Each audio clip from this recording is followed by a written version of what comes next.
Everyone, welcome back to Retro Retro Retro. I'm your host, Raven J. And I'm Vampyre Mike from Sega CD Universe. Okay, did you hear my sound clip? Yes. Okay, because I got one for you too. So yeah, this is Vampyre Mike's sound clip.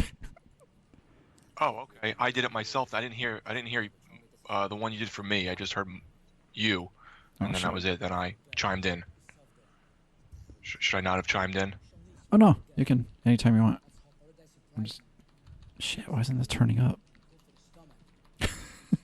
Hold on, I'm having technical difficulties here. Yeah, no rush. I don't know what I'm doing, so it's fine with me. So how you been? Pretty good. Good. Let's see. We're not recording right now, are we? Yeah. Oh, we are. Okay. Whoops. That's okay. Glad I didn't start telling all your secrets. No, I don't care. I'm pretty open about everything. So, so I've been wanting to get you on the show for years now. Ever since William introduced us. That's flattering, or you have really bad judgment, one or the other. Little from column A, little from column B. That's right. So, and also another friend of ours, Jason, he's really into Sega, so he knows all about you too.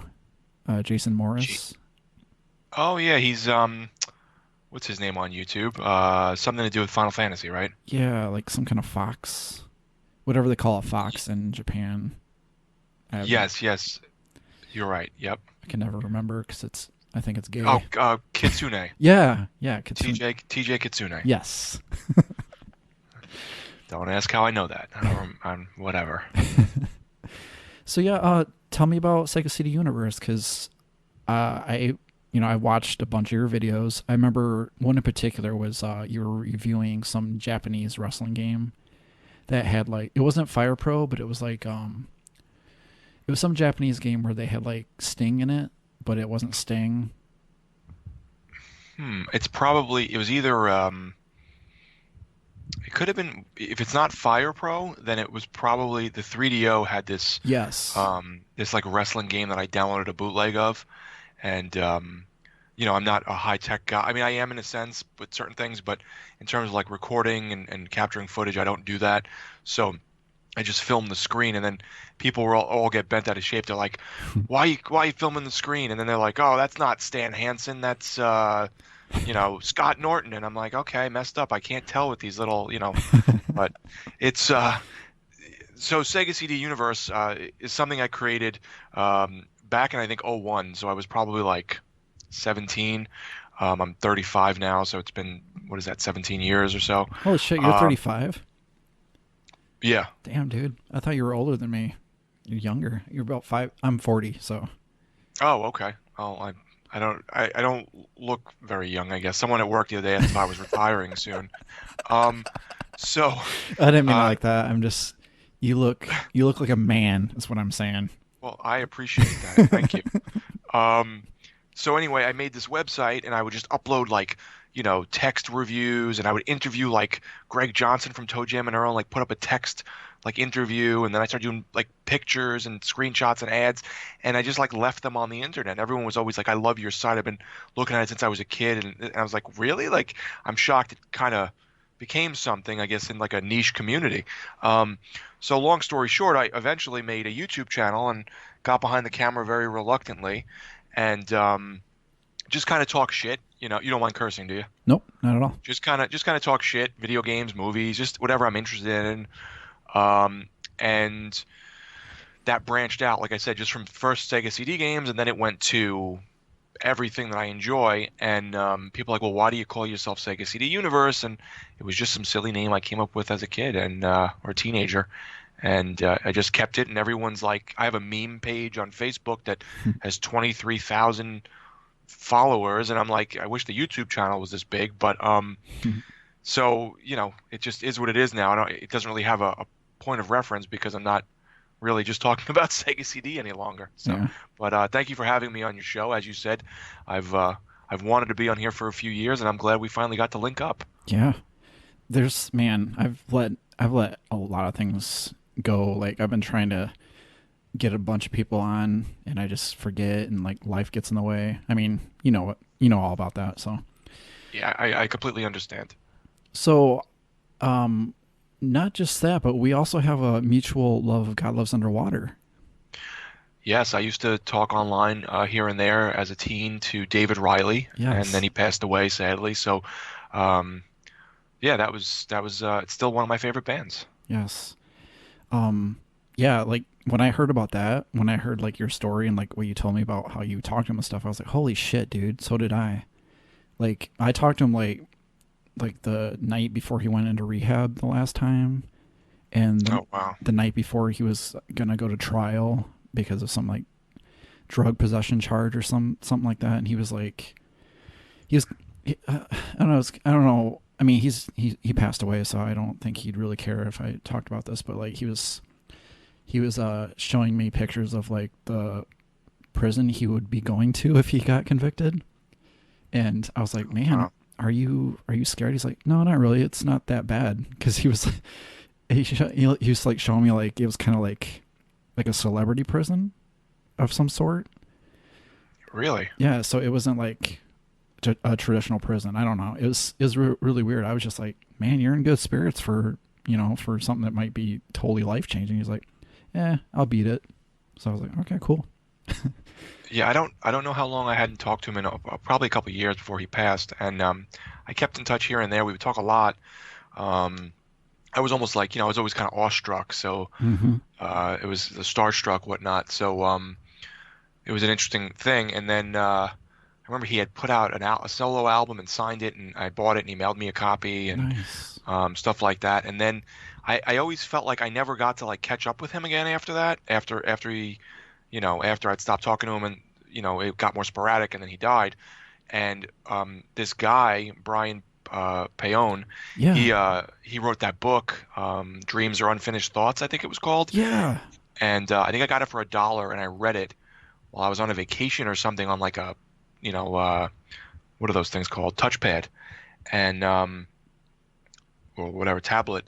And I loved it. It gave me this sort of sense of closure because it like gave me all this background information about David Riley and God Lives Underwater, and then this relationship he had with Brian Payone and this and that. And I was like, that's really cool. So it sort of like gave me a nice finality to it, because it sort of felt like I never got the conversation finished with David when we used to bullshit, you know? Yeah. That was that guy goes by Rooster, right? I, I don't know. I know he was a cop, and he was a cop in Japan, and then he moved back. Oh, okay. you're talking about Brian, right? Yeah. I don't know. I'm not sure if he has a nickname. Okay, because I think that might be the same guy who on the Enjoy Glue message board back in like 2005. I think he was Rooster, but I can't You really could be, remember. yeah, you could be right. So yeah, like I just like you, I was awestruck. Like I was so surprised when David like replied to me on MySpace, and ever since then, like I mean, like he was working on the How Humans Are album when I was Hmm. talking to him, and he would send me like the songs like right after he finished them. And I remember one Saturday I was trying to date this one chick, and right before I went to go see her, like he sent me his new. I think it was uh, uh, Clear Mind, Yes. and he sent it to me. I was like, holy shit, this is like one of your greatest songs ever. And he's like, it's okay. And I'm like, no, dude, it's awesome. But Hmm. I remember burning it to a CD, and I was like so excited, and I was like hanging out with this chick, and I was like, you want to hear the song, and blah blah blah. And I was like, he sent it to me, and I feel so special. And she's like, you probably sent that to a bunch of people. I'm like, Oh, thanks for ruining my vibe, lady. I know, she sucked anyway. So anyway, so yeah, like yeah, and then in that October when he passed away, I hadn't talked to him for like a month, and I heard about it from the forum, and I was like, fuck. And I remember that night I was just, ugh, man. So like I think about a week later, I got the God Lives Underwater mantis tattooed on my side. Oh, that's cool. So that's my contribution to the God Lives Underwater mythos, I guess. Yeah, I'm not big on like, if a celebrity dies, I don't get too like, it's like, they live a long life and they've done a ton and they made a ton of money and they have a family and they were, fulfilled. The only couple that really bothered me a little bit were David Riley and Corey Haim, because I felt like they were young and just kind of had, you know, with the drugs for David, with the drugs for Corey, and Corey with the molestation. Mm-hmm. It's sort of, those were the two I sort of felt bad about. I was like, oh man, like this sucks, Yeah. And plus, like, you talk to David, so it's a little more, personal. So yeah. Yeah, I'm the same way with celebrities. I could give a shit less, but like when people are like, "Oh man, fucking so and so died," I'm like, "So what? Did you know him?" Right. Yeah, people get very, very funny about that stuff. All right, so something else funny. Actually not funny, but I wanted to talk about ECW. All right. So, my first experience with ECW was back in like, I want to say 93, 94. And I used to get like every wrestling magazine I could find. Like Pro Wrestling Illustrated, The Wrestler, USA Wrestling, every fucking wrestling book. Mm-hmm. And I saw this guy all the time, Sabu. Like I had never heard of him before that. And all of a sudden he started popping up in every magazine. And I was like, who is this fucker? And then my friend, he told me that we had, on UHF TV, you could pick up this station called Channel America. And every night during the week, there was a different wrestling program. So like Monday nights, it was like IWCCW. And then Tuesday nights was ECW. So, or not I'm sorry, ECW. And I started watching it like right before it became Extreme Championship Wrestling, when it was still Eastern Championship Wrestling. Right. And that's when I first saw Sabu. I was like, whoa, this guy's fucking awesome. Yeah. And then I remember seeing Mike Awesome for the first time. And I was like, this guy is truly awesome. Yeah. So that was my first experience. Like I'm not, trying to be like a hipster and be like, well, I saw it before it was popular. But like, I actually caught it right before it did. So that's awesome. So no pun intended. Which is an awesome theme song too, the Mike Awesome theme. Oh yeah. Oh yeah. By the way, I want to play the ECW, the original theme, the Nine Inch Nails Thunder Kiss one. The Rob Zombie one, the White Zombie one. Yeah. Let me play it really quick. Shit. Here goes the copyright strikes. Can you hear that? Trying to water them down, and they kept telling them the things they were doing they couldn't do. Yeah. So they made like a network guy. Like it was almost, they made it like an actual storyline. It was Cyrus the Virus worked for the network, and he wouldn't allow certain things, and he had wrestlers that would, stand up for the network and fight the ECW guys that were trying to push the envelope too much. Yep. Yeah. Who would have thought that guy would have been turned into someone awesome? Like, I hated the Jackal. Yeah, that was like a blip on the radar. I thought that was a cool like faction, the Truth Commission, but it really wasn't. Like, it could have been cool, but they just looked dumb and whatever. So, so what's your first experiences with ECW? I think I hadn't watched wrestling really since I was a kid. I used to love WWF as a child, and I have a picture of me with I could send you it if you want to superimpose that. I have a picture of me holding up action figures of, I think it's Macho Man and what's his name? The Dragon. Ricky the Dragon. Ricky the Dragon Steamboat. They were my favorites. So I have this like little picture of me on like Christmas sitting in front of a tree holding up these big dolls or whatever. So I hadn't watched it in a long time, and then I think I was probably just moved back from Florida, back to the Bronx, and I had this friend Nicky, and he was in this like smallish apartment, and his dad and him were really into wrestling, and his dad would order him all these, like, I guess they were bootleg tapes or maybe just tapes directly from different wrestling companies, and he was one of these kids at the time who'd get really excited. Like, I mean, like he'd be like, "Oh, you're not gonna believe what happened. This week so and so showed up, and and he would like really like eat it up. He'd get into it. I don't know if he thought it was real still or whatnot, but he still really real to me, damn it. Yeah, he was really into it. So I remember him saying, "Oh, you got to see ECW," and he shows me a tape. He pops in a tape, and I remember something with Paulie and I think 911 appearing. And he was like, "Look, 911's here! Oh my god!" And he's like choke slamming people, and I realized like, wow, this is much edgier. I'm not using that. What's the word in a negative way? The way everyone says, "Oh, you're edgy, bro." Yeah. But this was much edgier at the time than anything I had seen. And they're throwing people off of scaffolds and through tables and fire, and the Dudley Boys and my favorite Raven.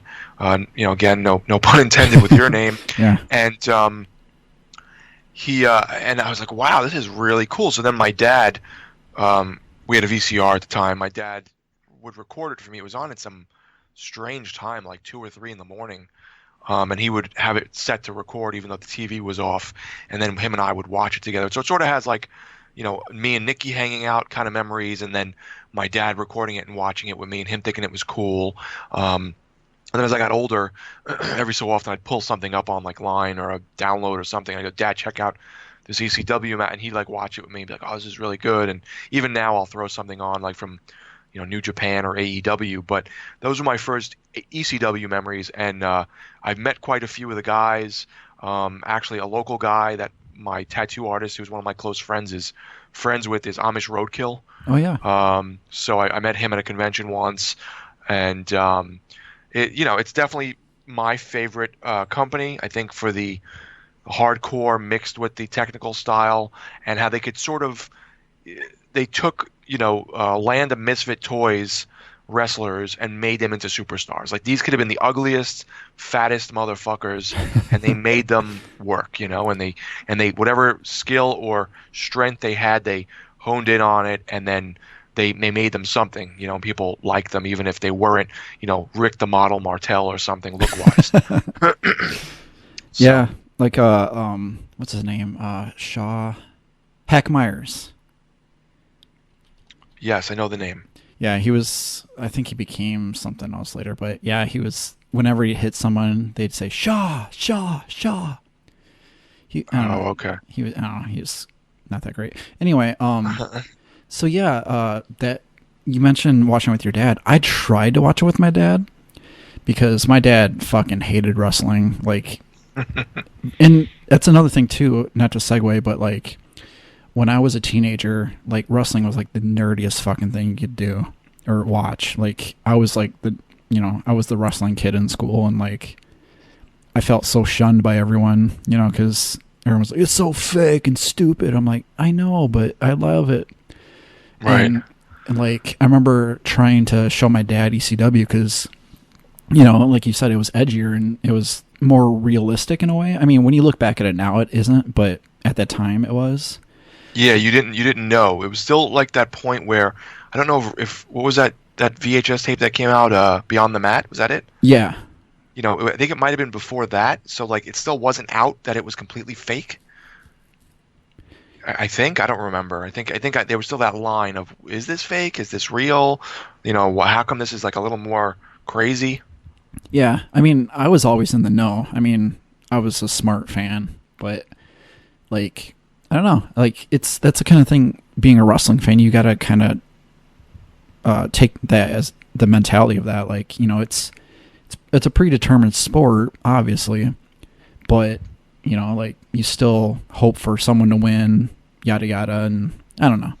So, but yeah, like some of the ECW guys, like Sandman, I remember he was like, that's right when the that thing in I think it was in China where some kid spray painted or vandalized something, like some American kid on vacation, and then for a punishment they hit him with a Singapore cane like a few times or something like that. Yeah, there was this whole big thing about the government was trying to stop them and get him back here, and they were like, no, we're going to give him our form of punishment for what he did to our area. I forget, it might have been China. I'm not exactly sure where it was. Yeah, it was somewhere over there. Maybe it was Singapore. I mean, that's why they called it Singapore. It might have been Singapore. So, and then they incorporated that into ECW with the Sandman, and he like became, because before that he was like a surfer character. Yes, he was almost like a Sting type character. Yeah. And then, I mean, And that's another funny thing about Sandman is like when you look back at his matches, he was complete garbage, but like I loved him. Like I always wanted that shirt, that first shirt he had. You need to get that tattoo of his face under your arm.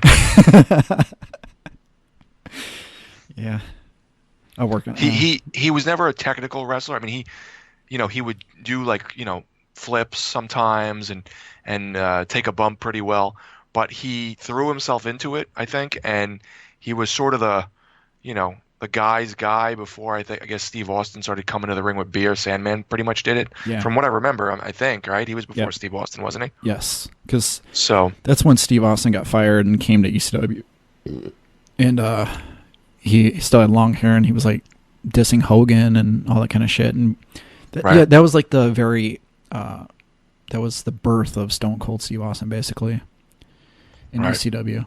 And that's another cool thing too. Like that's where you were talking about technical stuff. Like that's where I first got to see Eddie Guerrero and Dean Malenko, and I had seen Chris Benoit in WCW, but I really didn't care about him until he was in ECW, and I was like, holy shit! And I was actually scared of the dude. I mean, rightfully so, I guess. I met him once actually at a signing. I don't have the signature anymore, and he was very just straight and quiet, and I think it was him and Malenko. And like an idiot, years later, I was into other things. I didn't watch wrestling anymore. I was getting a little older, and I got rid of. I may have even thrown out autographs and wrestling things, and then afterwards, I was like, oh, I used to have his autograph, and now he's, did this horrible thing and killed himself, and I don't have his autograph anymore. Him and Steve Corino is the one I miss having too. I used to have his autograph as well. To get off topic slightly. Oh, not too much. I mean, he was there. He was there. He was the champion, I think. He was. He was. I think he was the champion near the end, right before Rhino got it. Yeah. Oh man, Rhino too. So yeah, the very beginning of ECW, like I remember there was this interviewer guy called Matty, and he used to have like this segment called Matty in the House, but it was like short lived. And then and then they switched over to Extreme because I remember like the commissioner Todd Gordon. Yes. He was like, was it? He did some kind of like vignette thing, and he's like, "You want us to stop this? We're gonna top this." And then they changed it to, oh yeah, I think it was the Shane Douglas thing where he threw the title in the trash or relinquished it or something like that. And and that was another thing too about, just to kind of segue, but Shane Douglas, like that guy never got a fair shake. Like he really started it. Yeah. And I'm talking about like when he branched off to go to WWE and then WCW and shit, but like he never regained that popularity that he had in ECW. Like he was Mr. Well, aside from Tommy Dreamer. Yeah, they were the two I think that really elevated the company, and they were, the John Cenas of ECW. For lack of a better term, I'm not really a John Cena fan, but I met Shane Douglas about 2 years ago, maybe at a wrestling event, House of Hardcore. Oh yeah. And his wrestling, he's completely slowed down and he can't really do much, and you can tell he's probably got a ton of arthritis. But when I went to meet him, and I'm going to actually, if you don't mind, segue backwards to another story real quick. But when I went to meet him, he was so cool and down to earth, and it was like I don't know, $10 for a photo, $10 for an autograph, and then if you wanted the whole thing, it was like 30, and you got a shirt and this and that. And he was just so nice. Like, hey, buddy, what's going on? Like, some of the wrestlers like are such dicks. Yeah. Like you meet them and they're like, yeah, all right, it's $20, and they just like they're not smiling, they're not standing, they don't care. They just look like they don't even want to be there. They just want your $20 or even sometimes more, $50. He was a real cool one. Dreamer was very nice too. Yeah. To segue backwards, very very briefly. The guy Nicky that was a kid that did the ECW stuff and got me into it. He stayed a wrestling lover, and his dad passed away. And I think I want to say, I mean, I could be wrong, that since his dad kind of got him into wrestling, I think he sort of holds it dear to him as well because it was something he shared with his father, I would assume. But he now does, I think it's this thing called Captain's Corner, and he sets up signings at different places with wrestlers, and he's managed Shane Douglas before. Nice. So he went on from from loving it to being a part of a part of it now with getting, them at signings, and I guess he's the guy that like takes the money and sets up the people with the autographs and stuff. So pretty cool stuff. Yeah. That's fucking yeah. Like what you're saying about Shane Douglas, like, I've gained a more appreciative view of him over the past years because, like, like we only get to see the surface level, like when like we're watching, ECW. He was awesome, but then like he tried to have the Jersey Triad in WCW with like Bam Bam and was it Candido? Or no, it was like The triple threat? Well, that was the triple threat in ECW, but I think he tried to do something. No, I'm thinking of Diamond Dallas. Never mind. But anyway, the Jersey Triad. Yeah, never mind. Yeah, they copied them a little bit with Canyon. Yeah. Right. So, but going to what you said about like wrestlers being appreciative and like being down to earth and cool and shit, I got to be in the presence of Sabu, who I've always considered like my second favorite wrestler behind Bret Hart. One of my friends, a few years, like about 10 years ago now, I went to wrestling school, but I got a concussion like my second day. So I'm like, yeah, I can't do this anymore. And plus I was like thinking, I kind of want to walk when I'm like 40 or 50. Yeah, they're in rough shape. Yeah, so I was like, I'll just watch it. So my friend actually went to pursue it, and he did a local in my hometown. He started a promotion called State Line Wrestling or something like that, and he had a show which he brought Tomosa Ciampa and Sabu. They were like the biggest names, and then a bunch of indie scrubs, but. Sabu, like I was like so in awe. I was like, man, he's right in front of me. Like this guy meant so much to me. I just want to like go talk to him, but he was in a grumpy ass mood, and he actually didn't get paid because no one showed up to the event. Oh wow. Yeah, so like all the wrestlers were pissed off, and he was like threatening to. I can't remember what exactly happened, but my friend was like afraid for his life. Oh wow. Yeah, so that wasn't gonna happen. And then I remember Tomosa Ciampa was, playing a heel character. So like he invited this kid in the ring to like he was doing this like $1 Million Man type thing where like if this kid could do something, he would give him his T-shirt or something like that. But he sabotaged the kid, so the kid started crying because the kid didn't realize it was like set up for him to blah blah. So the kid went into the bathroom and was like crying, and I found out about it. So I had to play damage control. So I went into the bathroom for the kid, and I was like, he did that to me too. Blah blah blah. He doesn't really mean it. Yada. So I had to fucking go find Tommaso and like, hey, can you go talk to this kid? He upset him that bad, huh? Yeah, that kid was like, the dad was like, it's like, I can't believe that guy did that. I'm like, do you ever watch wrestling? Right. He's playing a character, buddy. So anyways, I just felt bad for the kid and yada yada. But oh, sorry. I never went to wrestling school, but I did do backyard wrestling for a period of time, and we filmed it, and we had VHS tapes at the time. They weren't DVDs really, either were not out or not prevalent, and or you couldn't burn them at that point. Mm-hmm. And we had a ton of fun. I still keep in touch with all the people. And then they branched off, and they sort of, this one kid I knew named John had a ring, an actual real ring, nice, in his yard. And he would do huge shows in his yard, and the neighbors would complain, and he had no permits for the ring and this and that. And they would jump off the roof. They would jump onto things on fire and light bulbs and thumbtacks, and it just got way too out of hand. Like I was already out of it at that point for a while. And then he went on to the indies with another friend of mine who I think was learning, and he crippled someone. Oh, shit. And then I think he stopped. I think he paralyzed someone, and then he stopped after that. Yeah. That's... Oh, is your friend named D'Lo Brown, by the way? Yeah, right.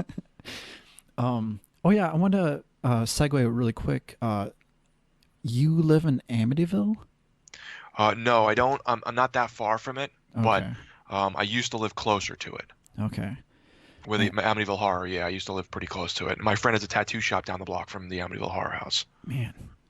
So I have like a slight obsession with Amityville. Like I've I don't know, I've talked about it on the show a few times, and like, actually, I don't talk about it anymore because like bad things happen when I talk about it. So I just kind of find it kind of ironic. Yeah. Anyway, so yeah, going back to Raven.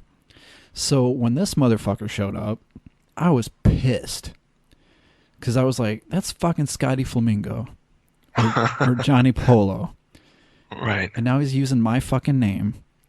That's funny. And then, like, he really like pissed me off. Like he was a good heel character because like I really hated him. Like, that's awesome. I was like, why is he fucking with Tommy Dreamer? Tommy Dreamer's the best. And yeah, and like he came out to Offspring and had Stevie with him, and like he was just, man, fucking awesome. Yeah, he was he was the one that when I met him, kind of like how when you met Sabu, Raven's always been my favorite. So I was like kind of like stupefied. I didn't know what to say. I was saying dumb things, and he's not that tall, and at this point he looked very old. I mean, he didn't age very well. Yeah. He looks like shit. Yeah, so it was kind of strange to meet him because it was like, I met this guy that's my favorite wrestler, but he looks hard. Like, he looks better now. I think he lost some weight, but he looked pretty bad. His hair was short and like dyed, and he just didn't look great. But it was interesting to meet him, and I was like, oh, it's really cool to meet you, man. I used to watch you all the time as a kid, and whatever. So I'm glad I did get to meet him nonetheless. Yeah. I'm trying to think. I haven't really met a lot of wrestlers. Yeah, like anyway, let's talk about ECW. Yeah, Tommy Dreamer, he was like the guy. And yeah, like I really did you hear recently like he confessed that he was going to kill, like he planned to kill Paul Heyman? Yes, because he didn't get paid or something? Yeah, like cuz yeah, like you never stop to think about like the real lives of celebrities, like they're people too. And, you never think about like Tommy Dreamer's personal life, like when, ECW folded and all the bad shit that happened to him after that, like finance wise and all that kind of stuff, because when you see someone on TV, you automatically assume they're like millionaires or whatever. Right. But, it's not the case. And, so like, yeah, he mentioned something like he was going to bring a gun to one of the WWE events and shoot Paul Heyman. Because wasn't there something, was it him? I don't remember who it was. I know Lance Storm had talked about not getting paid once or twice and having to threaten Paul and say, listen, if this happens again, I'm gone. Like, I'm not dealing with you again. I'm just leaving. But I want to say it was Dreamer that someone got a big offer for like WCW or maybe it was WWE. And they were about to leave, and Paul pretty much begged them and said, please do not leave. I will make everything right. I'll pay, blah, blah, blah. And then he still screwed them. It was Dreamer, right? It was Spike Dudley. Oh, was it? Okay. No. He's probably the last on the tier, but... Right. Yeah, but yeah, so when you hear stories like that, it's like, man.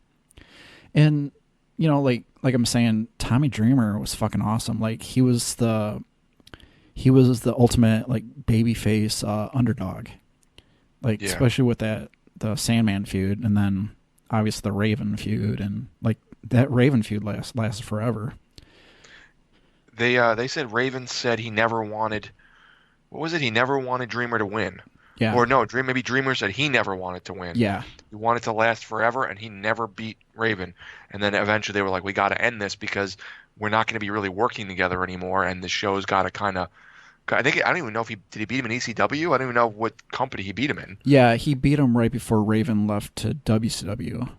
And then Raven came back as his tag partner, right? Yep. It was like the first... Yeah, I know. It was... Tommy Dreamer's reaction was fucking awesome because I think that was the first TNN episode.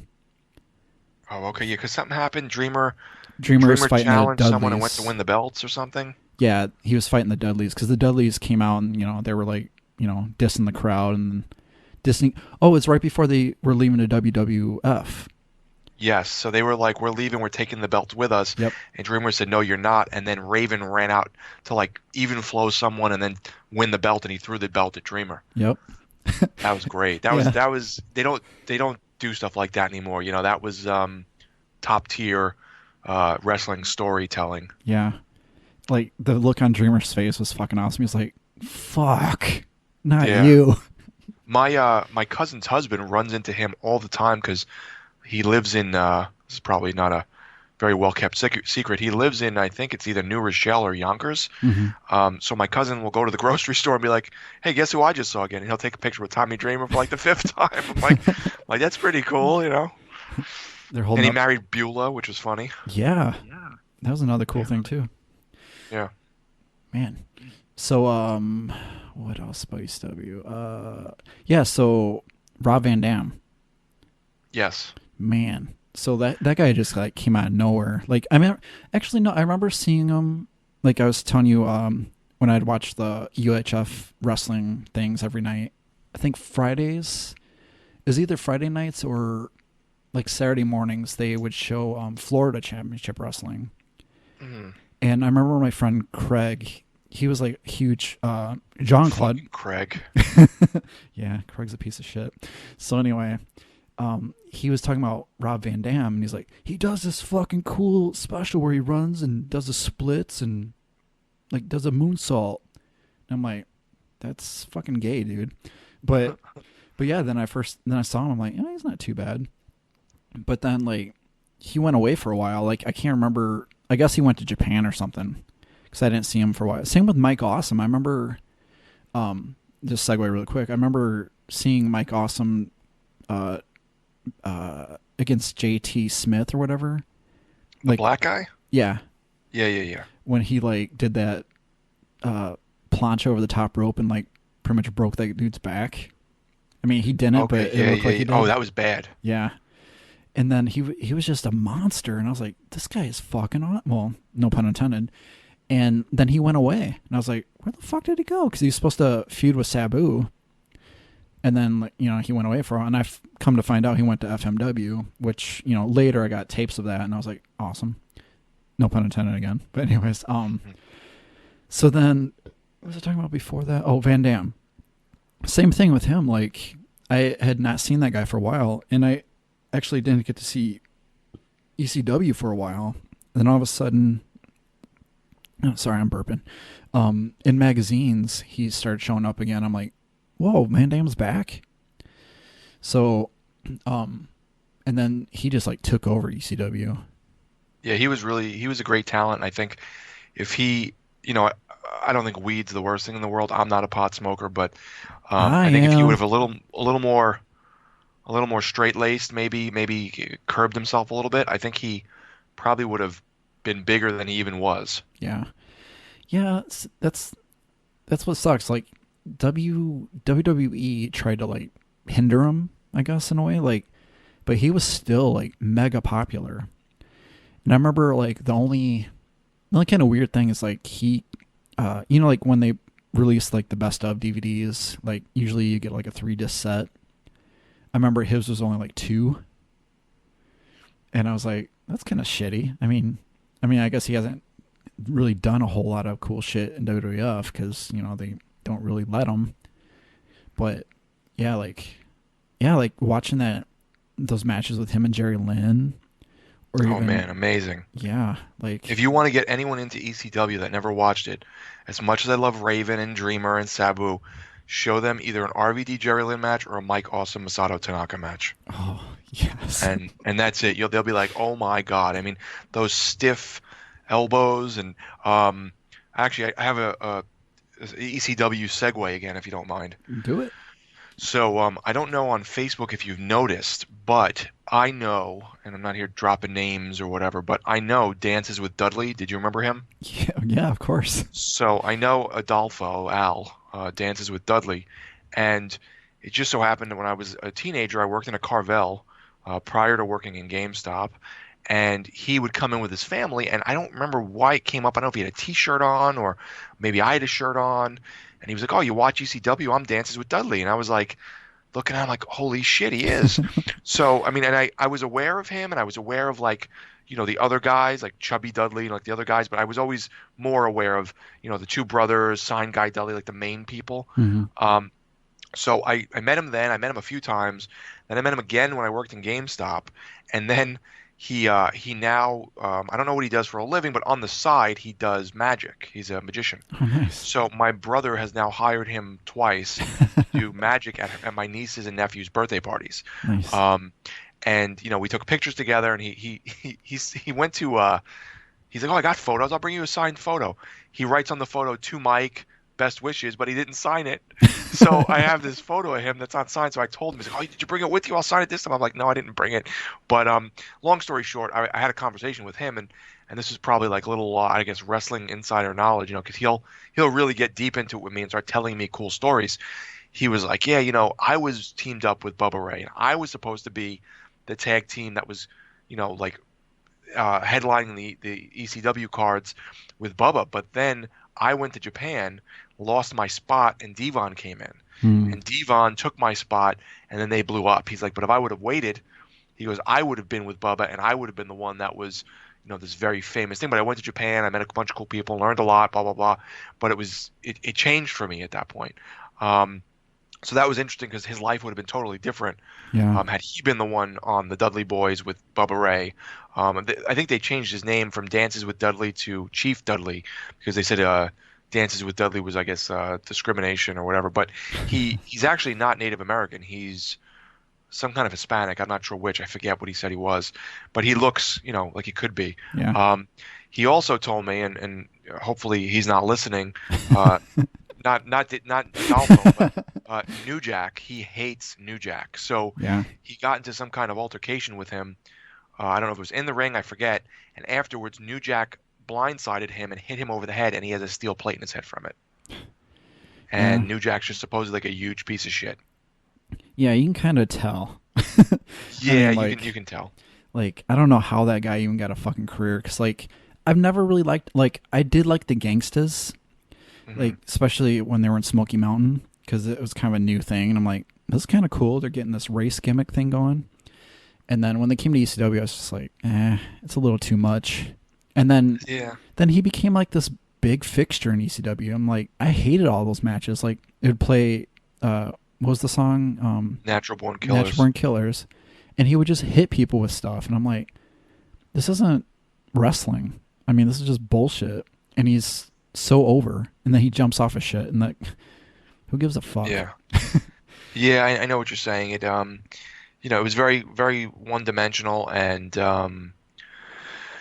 I don't know. He was okay. Like, I kind of, it was cool to see him come out and do things, but he was just very one-dimensional and not an excellent wrestler and such an asshole. And, like, you've seen those videos of him beating up that old guy with a bat and stabbing that guy in the ring, and then throwing Vic Grimes off the thing and trying to kill him because Vic Grimes fell on top of him and hesitated and fell on him and popped his eyeball out of the socket. So he had some vendetta against Vic Grimes. So he just seems like a bad person. I was surprised that Goldust's wife or ex-wife dated him for a while after Goldust and her broke up. Oh God, Terry Runnels?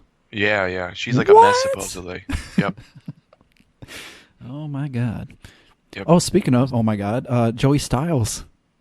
Oh, I love one of my favorite commentators. Him and probably Tony Schiavone, I would say. I liked a lot. Oh my God, yeah. So that's another cool thing about, to segue. Tony Schiavone's like back. Yeah. Do you ever listen to that podcast? What Happened When? No, I've never heard of it. Okay, so this guy Conrad Thompson, who married Ric Flair's other daughter. So funny. He started doing a podcast with Ric Flair called Woo Nation, but then Ric Flair just kind of flaked off. So he started doing a podcast with Bruce Pritchard, Something to Wrestle With. Oh yes, that I know of. Yes, I do know that. So that one became super, and that's a fucking awesome podcast. And then he started doing one with Tony Schiavone called What Happened When, and that was just all about WCW stuff. So he, you come to find out that Tony Schiavone like really hated, like toward the end of WCW, obviously he got jaded, because just how bad the financial situation was and just whatever. And he just tried to distance himself from wrestling. But I didn't know that. Yeah, like he wanted nothing to do with wrestling. So Conrad Thompson brought him back, and Conrad actually he's got a lot to do with AEW as well. Like he does Starcast.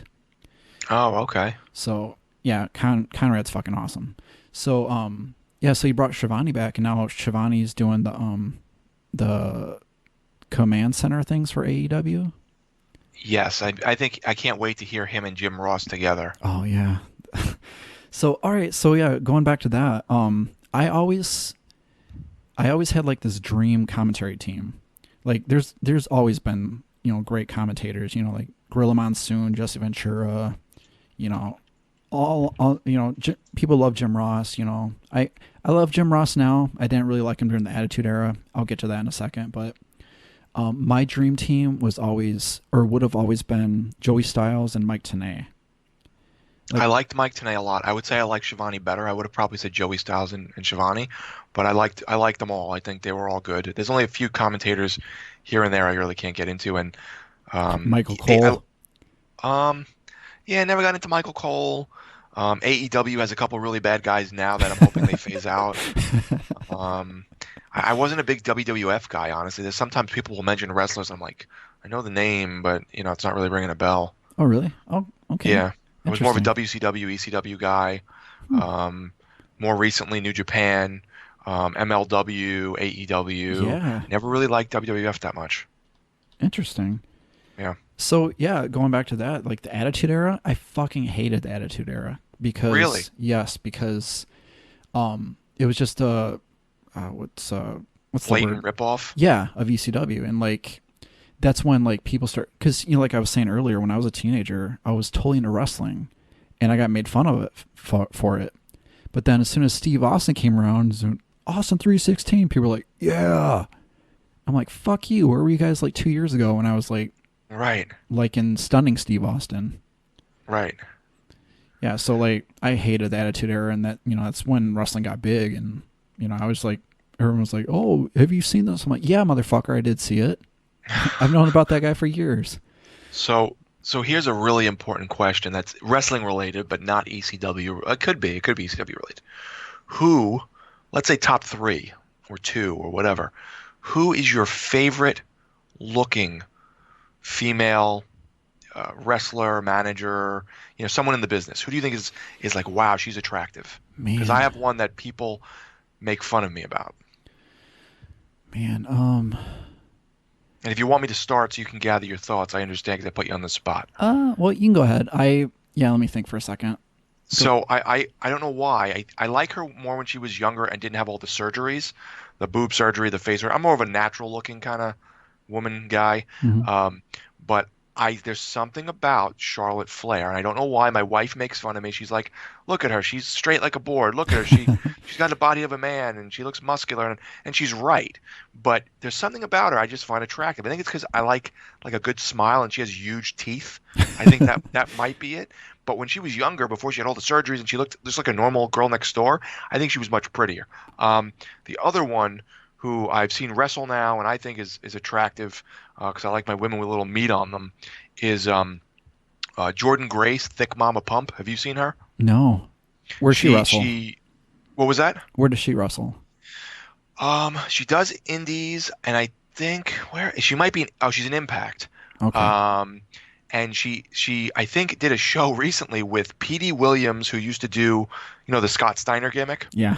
And then it was Scott Steiner and her, and they were all dressed like Scott Steiner from his Big Papa Pump days. Because she's got like these big arms, she got these thick thighs, looks like they can crack a walnut or your neck if you want. And they came out all together and did a triple team against like another team of 3. And there's something just normal and pretty about her. I don't go for that like over the top, crazy makeup, too much surgery, like kind of look, or so thin that they're like a rail. Mm-hmm. So I think those are the 2 for me that I'd say, wow, they're pretty. I like them. If they were, if I wasn't married and they were around, I would, take a run at them, so to speak. Okay, so, this might be like kind of like a traditional answer, but I think Sunny, like when she was like even in Smoky Mountain Wrestling when she was Tammy Lynn Sitch, she was so pretty. Like she was like naturally beautiful. Yeah, she was natural. I mean, definitely had that natural look going. But then like she turned into a monster. So have you seen her pornography? Yes, I have. Okay.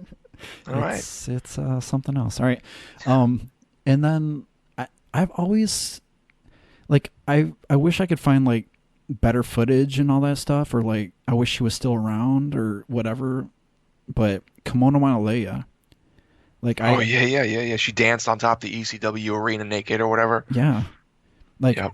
I always thought she was so pretty. Like I remember even oh fuck, Missy Hyatt. I think She got really crazy looking now, oh yeah, of course, but back but then, yeah, she was attractive. yeah, I just remember that like when I was a teenager, like seeing this like I started watching WCW like right when she was leaving, Hmm. and like I just remember her in when she was with the Nasty Boys and she had like the short hair. I was like, holy shit, she's like the Yeah, most beautiful woman ever. I can't So really remember her very, very well. I just know she had a lot of surgery and looks very different now. Um, yeah, she's a monster too. but what's her name? Oh, you just said something that triggered something I don't remember. Oh well. Medusa. No, you said Missy Hyatt, but before that you'd said something else, and I was like, oh yeah, and I was gonna say, oh, Kimono Wanalea. Yeah. The same thing with that friend Nikki. I remember besides talking about 911 and how this guy and that guy was coming to ECW, he was like, oh my God, look at this, and like Kimono Wanalea dances upon ECW arena, and like she's showing her like stripping, like back when you were like a kid or a teenager, I must I was like 13, I must have been. Hmm. That was a big deal. It wasn't stuff you went from Hulk Hogan to eat your vitamins and say your prayers and very like almost comic booky over the top characters to like realistic like tough guy barroom brawl looking guys, and then the women getting naked on TV and getting pile drived and Rick Rude picking pubes out of his teeth, they didn't do that then. That was like crazy. Yeah. Yeah. Fucking ECW. All right, Oh yeah. going back to Charlotte really quick. I I kind of feel the same way. Like she isn't like like curvy, but her ability is like what makes her like sexy. Like I don't know, it's just something she got herself over. Like aside from being the daughter of Ric Flair, like she has natural talent and she's fucking amazing. So Yeah. good on her. No. Yeah, definitely. All right, let's see. Attitude. Oh my God. Charlotte. Trying to think of some other things. Oh yeah. So Lance Storm. Hmm. And Jericho. Oh, and Taz. All right, we can't forget Taz. Love So Taz. I love Taz. yeah. So like when I first seen him, he was obviously the Tasmaniac, and then he went away. And I remember like watching some. I was watching one of the shows one time, and like there was a special commentator with Joey Styles, and they didn't tell you who he was, and then all of a sudden at the end they were like, they mentioned it was Taz, and like he came on camera or whatever, and like he presented his new gimmick where he was just like the MMA guy or the human suplex machine or whatever, and he had like Team Taz and all that shit, Yeah. and like aside from Chris Benoit, Taz was another guy I was just like afraid of. I mean, just through the TV screen, I was like, man, I hope I never meet that guy. I met him once at a diner, and he did not want to be known. I like turned around. I was with a friend of mine, and I was like, "Holy shit, that's Taz!" And he's like, "Who?" And I'm like, "It's Taz from ECW." And then, um, he walked out with his family or whatever, and his head was down. He just did not want anyone to engage. Did he have a towel over his head? No, that would have been awesome, though. Yeah. So yeah, that guy was man, and it's another funny thing too. Like you were talking about like, Dance with Deadly and how like things could have been different with him. Like Taz, like when they brought him to WWF, like they didn't do shit with him. Like the glamour was gone. Like he only. I guess the same thing with Shane Douglas. It's like they only could work in ECW. Like Yeah, Taz especially. Vince always had these, brolic looking like statuesque men, that look could hardly move, but they look like $1 million. Taz was a legit looking badass, short, good center of gravity, I assume, thick ass legs. mhm. He was throwing people over his fucking head, but he was short. I mean, and I think he was what 5'5" or something, 5'7". Yeah. So maybe he looked like that. I don't know. Maybe he was taller, but I think that he just didn't fit that larger than life. You know, ECW made them larger than life, even though they weren't.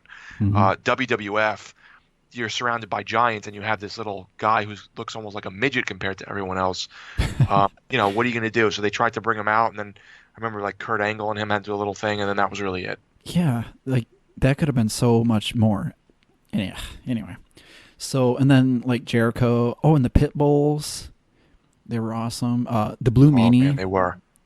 The Blue Meanie was all right. Yeah, yeah, I didn't love him. Yeah, like he was a complete fat slob, but like like the gimmick was just I don't know. Like when I was a kid, I always like it's kind of weird because you know I'm an artist on the side, and like when I was a kid, I always got kind of like my stomach churned when like I'd see Yellow Submarine art. I don't know why, but it just kind of like made me sick to my stomach for some reason. So like when the Blue Meanie came around, like he was talking about his gimmick and like how he knew nothing about the Yellow Submarine, and Paul Heyman just kind of gave him that gimmick and made him work with it and shit. Oh, really? I didn't know that. Yeah, so I looked it up and I got really into it. You know, like I wasn't sick to my stomach anymore, so like the Blue Meanie got me into the Beatles more. So Oh, that's funny. yeah, it's kind of weird. And so I remember when that Nintendo 64 game came out, the WrestleMania 2000. He was the first person I picked. Oh, that's cool. Yeah, I loved That's him. funny. So let's see, Jericho. Jericho was fucking awesome. That's the first. Well, I had seen him and Lance Storm in Smoky Mountain briefly before they broke up or whatever. And then when he came to ECW, he was the Lionheart. But then when he went to WCW, I hated him because like, I mean, it's stupid now because Jericho's like one of my favorites of all time. Like He was used well pretty much everywhere, yeah, and which was good. I think it's because of just because of him himself. Like he got himself over because he's one of the best ever. Yeah, he is. He is. He's great. So I love the Judas elbow, by the way. I know like a lot of people. I can't get into it. You know, the last time, did you watch AEW the other night when he knocked out Hangman? Yep. See, I thought that looked really well. It looked like it really hit him. Mm. But overall, I'm not loving it as a finisher. I wouldn't mind it as a regular move.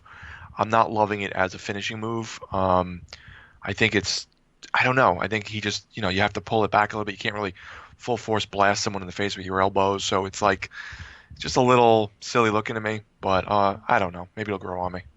Yeah. I love it. To each their own, right? A little bit of the bubbly. Yes, that's funny. That he got over with that. That's really funny. I know that's what's so cool about Jericho is like he's always reinvented himself. He reminds me of Muda. Like Muda always kind of reinvented himself. Like, and Muda also had an elbow. Yes, that he did. Yep. So, what else? Lance Storm, Just Incredible. Like who would have thought that guy would have got over? You know what I mean? I met him too. At a wrestling show. I think it was either NYW. So a quick story, sorry. Go ahead.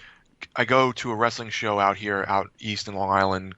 I haven't been in a while. And it's called NYWC. It's like a Mikey Whipwreck training camp. And they do it in a warehouse. And I don't know if Mikey's still there. Or maybe he just doesn't wrestle anymore and he still trains. I'm not really sure. And it was like Bull James was there. You know, Smith. But his name's Bull James now, but it was Smith James. Who I liked, who the other day online deleted me for no apparent reason on Facebook.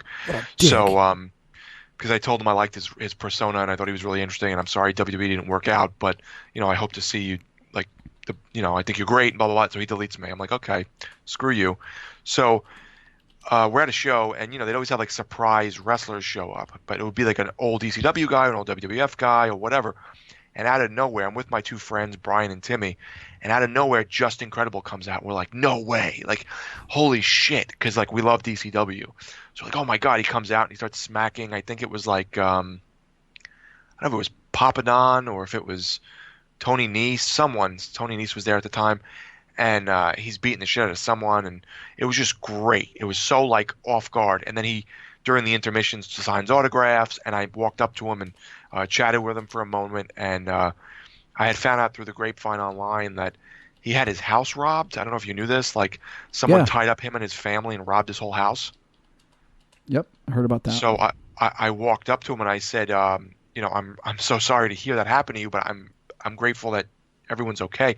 And he looked so sincerely like appreciative. He's like, thank you so much. That means so much. Because I guess, people aren't walking up talking about real life shit. They're saying, yo, remember when you wrestled fucking so and so, or you Aldo and Jason? Montoya. Yeah, right. So he was like, oh, dude, thank you so much. He was like so appreciative and he was very nice.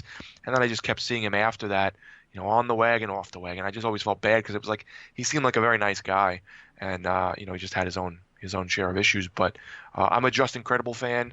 But again, someone like you said, you wouldn't have expected to get so big that did. Yeah, I mean, just fucking jeans and a Singapore cane. Yeah. Oh yeah. So I gotta wind this down because I gotta hang out with a friend in a few minutes. But so overall, ECW, like when WWE tried to bring it back in 2005, that was a complete shit show. I think the only good thing that came of that was CM Punk. I didn't really watch it. I wasn't watching, and if I wasn't watching WWF.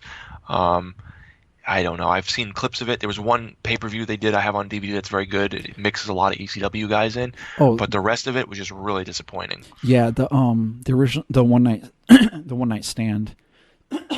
Yeah, that was the original airing of that was fucking awesome because Sandman actually came out to enter Sandman, and but since then they've fucking murdered the music, and that's another shitty thing about the network is. Some of their old shows, because of copyright, they can't have some of the theme music from back then. Right. Yeah. They edit out the music, or they edit out boos or pops or whatever. Yeah. So it's bastardized bullshit. So, but yeah, that's another thing about ECW. It's like, I don't know. It was so raw, and then WWE, who's this big conglomerate, corporate entity, took him over and is bastardizing their old shows, Yep. So I remember you mentioned something about getting tapes online or from tape traders or something. I remember RF Video. Yes. Rob Feinstein. He was the original distributor of those, and I remember he used to have sets you could get. And I never got around to it because I never had money back then. But, man, I would love to get a whole 1994 set of ECW TV tapings. With the original audio. Awesome. Yeah. So strange, man. We're talking about Just Incredible and, Dreamer and Shane Douglas. My friend just messages me, Brian, the one I went to the show with that Just Incredible was at, and he sends me randomly a picture of Shane Douglas fighting Just Incredible. And I said, where was this? He goes, I'm in Deer Park. I'm in Long Island. And there's a show right now, and Just Incredible's fighting Shane Douglas as we speak. Holy shit. That is very weird. They're fighting right now. Oh, my God! Yeah, so that's pretty cool. Nice. Oh, yeah, so little things Joey Styles was always in the Eagle's Nest. Yes. Did you ever go to the ECW arena?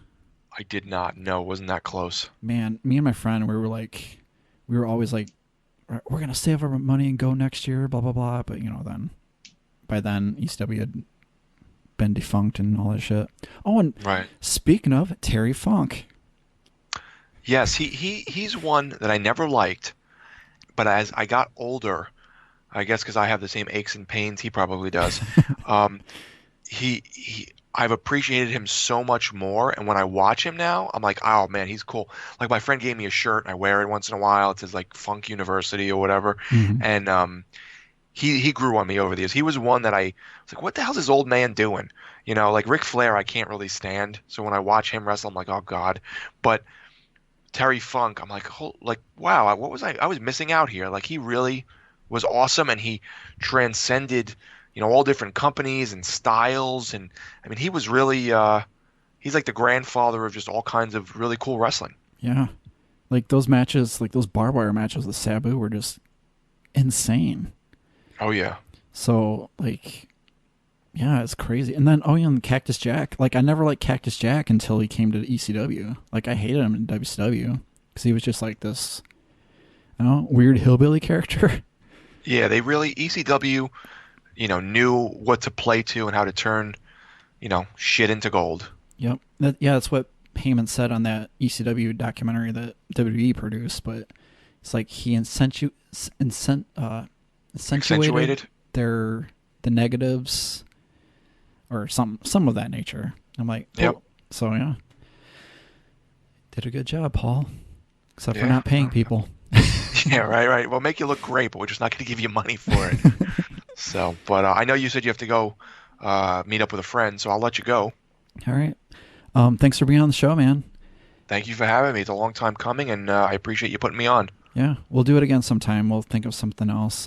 Maybe we'll talk about the Lost Boys or something. Oh, right up my alley. Sounds good. All right, so that was Vampire Mike. Where can people find you online? I have an old defunct website that's still up, Sega CD Universe. It's like some Angel Fire site. It's on, I think I have a bit.ly link if you want to use that. But I'm on YouTube at Sega CD Universe, and I'm on Facebook as my own. I have like a page where I post memes and jokes and stuff, and that's also Sega CD Universe. So yeah, hit me up and check me out, and maybe I'll cover some movie or video game or something you like. Yeah. Thank you very much. Thank you. Talk to you later, man. Be good. Right. Away. So now. Oh yeah. The other day, my friend's like, "Oh, let's do a chat and video, because you could send it right up to the thing, and that was it. It wouldn't work anymore." I was like, "Oh well, that didn't work out very well." They don't use it anymore. They canceled the Google Hangouts. Oh yeah. I never. Oh yeah, that's what we used before. That's what it was. A long time ago. Yeah. All right. So, can you hear me okay? I hear you fine. You hear me okay? Yep. I move the mic a little away from my mouth. All right, that might be good. There we go. I was going to turn the fan on. Turn on low. Okay. So I was thinking we can talk about ECW. Oh, that's great. Yeah, sure. All right. So I'll introduce us, and then we'll just go right into it. Okay. So you don't want me to say anything about me? You just... Oh, no, I totally do. That's what okay. I didn't know if you wanted me to say, like, oh, this is Vampire Mike from Sega CD, or if you were saying it. I don't care. I don't give a shit. I just didn't know which way you were going. Sometimes people like to do it themselves, and sometimes people want the other person to do it. So it's up to you. Yeah, I'll just introduce myself, and then I'll be like, and this is Vampire Mike. And then I'll and you can talk about the shit you do, and then we'll just go into it. All right, so here we go.